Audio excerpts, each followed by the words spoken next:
All అందరు ఎలా ఉన్నారండి? మేమైతే చాలా చాలా బాగున్నాము. చాలా మంత్స్ తర్వాత మళ్ళీ నేను వీడియో అయితే చేస్తున్నానండి. ఎందుకంటే కొన్ని రీజన్స్ వల్ల నేను వీడియోస్ అయితే చేయలేకపోయాను. ఇప్పుడు మళ్ళీ నేనైతే వీడియో స్టార్ట్ చేశాను అనమాట. అప్పుడప్పుడన్నా కొన్ని వీడియోస్ పెడుతుంటాను. షార్ట్స్ అయితే రెగ్యులర్గా పోస్ట్ చేయడానికి నేనైతే ట్రై చేస్తాను. So welcome back to our channel Miniverse. So ఈ వీడియో ఏంటి అని అంటే కోయంబత్తూర్ బ్లాగ్ అండి. ఈషాకి వెళ్ళినామన్నమాట. మేము రీసెంట్గా ఊటీకి అయితే వెళ్ళాము. జూన్లో అలా మేలోనే వెళ్ళాల్సింది యాక్చువల్గా సమ్మర్ సీజన్లో. కాకపోతే కొన్ని రీజన్స్ వల్ల డిలే అయ్యి జూన్కి వెళ్ళాము. కానీ జూన్లో వెళ్ళడమే చాలా మంచి పని అండి. ఎందుకంటే లైట్గా మాన్సూన్ అప్పుడే స్టార్ట్ అవుతున్నప్పుడు వెళ్ళడమే మంచిదన్నమాట. అదే సమ్మర్లో వెళ్ళింటే పీక్ స్టేజ్లో ఉన్నిందనమాట. 30 degreesలో అలా ఉన్నింది టెంపరేచర్. సమ్మర్ సీజన్లో వెళ్ళి ఉన్నట్లయితే వాటర్ ఫాల్స్ కానీ లేక్స్ కానీ కొంచెం వరకు డ్రైన్ అవుట్ అయితే అయిపోయి ఉంటాయి. అందుకనే మేము మాన్సూన్లో వెళ్ళడం అయితే నాకు కరెక్ట్గా అనిపించింది అనమాట. ఈ వీడియో ఎవరైనా చూస్తున్నట్లయితే ఊటీకి కానీ ఇలా వెళ్ళాలి, మున్నార్ కానీ ఇలా వెళ్ళాలి అనుకుంటే జూన్లోనే కరెక్ట్ టైం అండి వెళ్ళాల్సింది. మాన్సూన్ ఇంకా స్టార్ట్ అవుతుంది అన్నప్పుడు ఎక్కువ తుఫాన్లు అలాంటి టైంలో వెళ్ళడం కన్నా ఇలాంటి టైంలో వెళ్తేనే చాలా మంచిదన్నమాట. నేచర్ని అలాంటి టైంలో చూస్తే చాలా బాగా థ్రిల్ అవుతాం మనమైతే. మేమైతే ఊటీకి జూన్ 9th వెళ్ళామండి. యాక్చువల్గా మేము కర్నూలు నుండి హైదరాబాద్కి కార్లో వెళ్ళామన్నమాట, బై కారు. సో మేము అక్కడే కారు పార్కింగ్ చేసేసి ఎయిర్పోర్ట్లోనే ఫ్లైట్లో వెళ్ళిపోయామన్నమాట కోయంబత్తూర్ వరకు. హైదరాబాద్ టు కోయంబత్తూర్ నుండి బై కార్ మళ్ళీ అక్కడ క్యాబ్ బుక్ చేసుకొని వెళ్ళామన్నమాట ఊటీకి. మనకి 2 hours చూపిస్తారు కానీ ఊటీకి దగ్గర 4 hours పైనే పడుతుందండి. కోయంబత్తూర్లోనే అక్కడే 30 minutes అయితే మనకి ట్రాఫిక్ ఎక్కువగా ఉంటుంది. ఊటీలో అయితే అసలు ట్రాఫిక్ ఉండదు అనమాట, లైట్గా ఉంటుంది. సో ఇంకా అక్కడ ఊటీ 3 nights ఉన్నామన్నమాట. అక్కడంతా అయిపోయిన తర్వాత 4th డేకి మేమైతే కోయంబత్తూర్కి వచ్చాము. కోయంబత్తూర్లో స్టే చేసి మేము ఈషాకి వెళ్ళామన్నమాట, దర్శనం చేసుకుందాం అనేసి. సో ఈ బ్లాగ్ అంతా కూడా ఈషా గురించే ఉంటుందండి. నేను మళ్ళీ యూట్యూబ్ అనేది రీస్టార్ట్ చేస్తాను అనుకోలేదన్నమాట. అందుకనే వీడియో అనేది అంత క్లారిటీగా తీయలేదు. నేను అక్కడక్కడ ఫొటోస్ యాడ్ చేయడము, అలా వీడియోస్ యాడ్ చేయడం మాత్రమే చేశాను. కొత్తగా ఎవరైనా ఈ వీడియో చూస్తున్న వాళ్ళైతే మన కంటెంట్ నచ్చినట్లయితే సబ్స్క్రైబ్ చేసుకోండి. అలాగే ఈ వీడియోకి లైక్ కూడా ఇవ్వండి. నోటిఫికేషన్ కోసం బెల్ ఐకాన్ అయితే మర్చిపోవద్దు. సో ఇంకా లేట్ చేయకుండా వ్లాగ్ అయితే స్టార్ట్ చేసేద్దాం. మేమైతే ఇలా కార్లో స్టార్ట్ అయ్యామన్నమాట. అప్పుడు వీడియో తీయలేదు, జస్ట్ ఫోటో మాత్రమే తీశాను. మాకు కోయంబత్తూర్ నుండి అయితే 20 kilometers చూపించింది అనమాట ఈషాకి వెళ్ళడానికి డిస్టెన్స్ అయితే. సో మనకు మ్యాక్సిమం అయితే 1.5 hour లోపల వెళ్ళిపోతాం అనమాట ఈషాకి. మేము ఇంకా డేకి అంతా మాట్లాడుకున్నాం అనమాట. కార్నైతే 1800 అలా తీసుకున్నారండి మాకు. పార్కింగ్ నుండి మనకి స్టాచ్యూ వరకు వెళ్ళడానికి అయితే 1 kilometer డిస్టెన్స్ అయితే ఉంటుందన్నమాట. ఇంకా డ్రెస్ అయితే నేను నార్మల్గా కుర్తా సెట్ వేసుకున్నానండి. ఇది ఆన్లైన్లో అమెజాన్ ఆర్ మింత్రాలో తీసుకున్నాను. మా పాపదైతే మల్టీ కలర్ అనమాట, చాలా బాగుంది ఆ డ్రెస్. అది వచ్చేసి నేను ట్రెండ్స్లో తీసుకున్నాం అనమాట. ఈషాలో కూడా రూమ్స్ అవైలబుల్గా ఉన్నాయండి. కాకపోతే మేము అక్కడ స్టే చేయలేదన్నమాట, కోయంబత్తూర్లోనే స్టే చేసాము. ఎందుకంటే నెక్స్ట్ డేనే ఫ్లైట్ ఉందన్నమాట మేము రిటర్న్ అవ్వడానికి. సో దానికి బుక్ చేసుకొని ఉన్నాము. అందుకని మేమైతే ఈషాలో బుక్ చేసుకోలేదు రూమ్ని అయితే, కోయంబత్తూర్లోనే స్టేయింగ్ ఉన్నాం. ఎందుకు అని అంటే మార్నింగ్ ఇక్కడ నుంచి లేసి వెళ్ళాలంటే 1.5 hour పైన టైం పడుతుందండి ఎయిర్పోర్ట్కి వెళ్ళాలంటే. అందుకని మేము కోయంబత్తూర్లోనే స్టే చేసాము, అక్కడే రూమ్ తీసుకొని ఉన్నాం అనమాట. 2 కొండల మధ్య ఎంత అందంగా ఉన్నాడు శివుడు అయితే, చాలా బాగున్నారనమాట. ఇంకా ఆ రోజు క్లైమేట్ కూడా చాలా బాగుంది. ఇక్కడ స్వామివారికి సేవించడానికి ఇండియన్స్ కంటే కూడా ఎక్కువ ఫారినర్స్ ఉన్నారండి. మనం వెళ్తుంటే ఎంత మంచిగా రిసీవ్ చేసుకుంటున్నారంటే వాళ్ళు ప్రతి ఒక్కరికి లేచి మరీ నమస్కరిస్తున్నారనమాట. ఎంత మంచిగా మన కల్చర్ని ఫాలో అవుతున్నారా అనిపించింది నాకైతే. సో ఇంకా అక్కడ స్టాచ్యూ దగ్గర దర్శించుకున్న తర్వాత మేమైతే లోపలికి వెళ్తున్నాం అనమాట. స్టాచ్యూ ఒక్కటే కాదండి, ఇక్కడ పెద్ద టెంపుల్ కూడా ఉంది, చాలా బాగుంటుంది అనమాట. అక్కడికి వెళ్ళడానికి, లోపలికి వెళ్ళడానికి అయితే మనకి ఇలా ఎద్దుల బండ్లు కానీ ఇంకా మోటార్ వెహికల్స్ కూడా ఉన్నాయన్నమాట. అయితే సరదాగా ఉంటుందని ఇలా ఎద్దుల బండిలో ఎక్కామండి. ఎంత నార్మల్గా 10 rupees 20 rupees ఛార్జ్ చేశారు అంతే. కానీ చుట్టూ అంతా చూస్తుంటే మాత్రం మనకైతే ఒక పల్లెటూరు వాతావరణం లాగా అనిపిస్తుంది అనమాట. విలేజ్ ఎలా అయితే ఉంటుందో అలానే అనిపించింది నాకైతే. చాలా ప్రశాంతంగా ఉంటుందండి ఈ ప్లేస్ అయితే. ఇంకా టెంపుల్కి టైమింగ్స్ కూడా ఉన్నాయండి. మార్నింగ్ 9 to 9 PM వరకు ఇది ఓపెన్లో ఉంటుంది. మేమైతే 12కి అలా వచ్చామన్నమాట. సో ఇలా ఎద్దుల బండ్లు ఇంకా తిరుగుతూనే ఉంటాయండి. ఇక్కడ ప్యాసింజర్స్ని ఇక్కడ దింపేసి మళ్ళీ వెళ్తారనమాట. ఇక్కడ ఎక్కించుకొని మళ్ళీ అక్కడ దింపేస్తూ ఉంటారు. సో ఇక్కడ ఫుడ్ కోర్ట్ ఉంటుంది. మొబైల్స్ ఇక్కడే మనం పెట్టేసి వెళ్ళాలండి లోపల టెంపుల్కి వెళ్ళేటప్పుడు అయితే.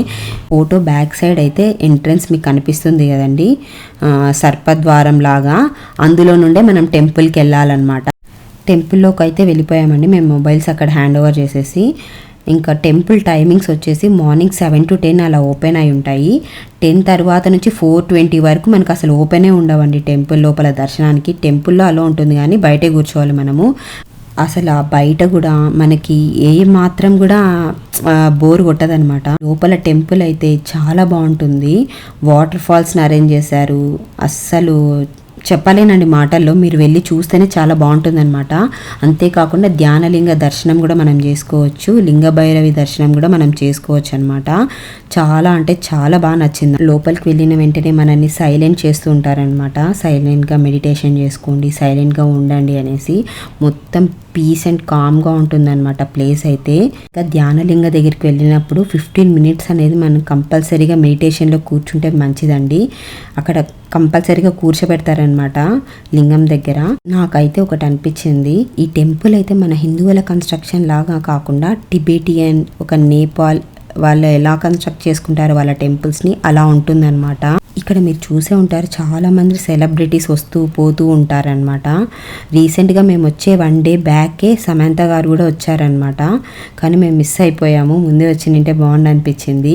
మాకు కూడా ఎలా తెలిసింది అంటే ఇన్స్టాలో తను పోస్ట్ చేసిన దానివల్ల తెలిసిందనమాట. మేము 1 day అంతా ఈషాలో స్టే చేయడానికి కారణం ఏంటంటే ఈవినింగ్ లైట్ షో ఉంటుందని మాకు చెప్పారండి మా ఫ్రెండ్.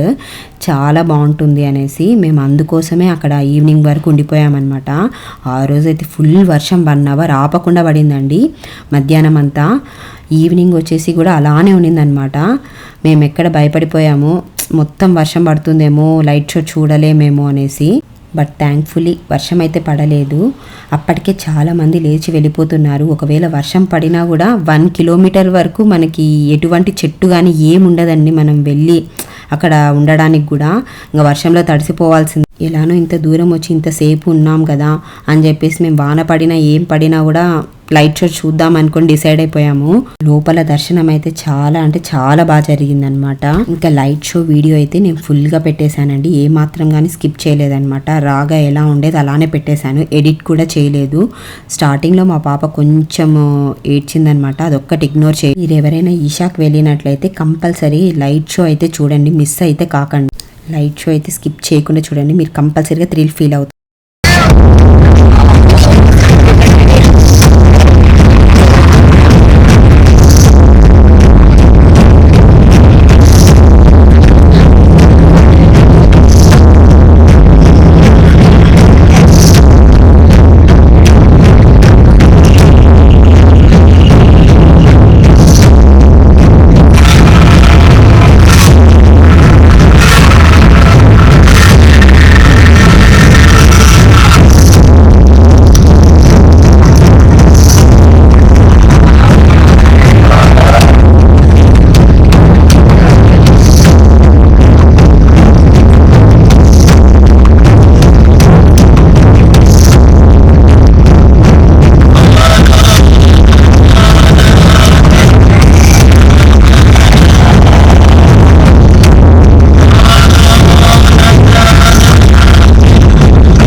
ఇదండి ఈరోజు వీడియో. మీ అందరికీ నచ్చింది అనుకుంటున్నాను.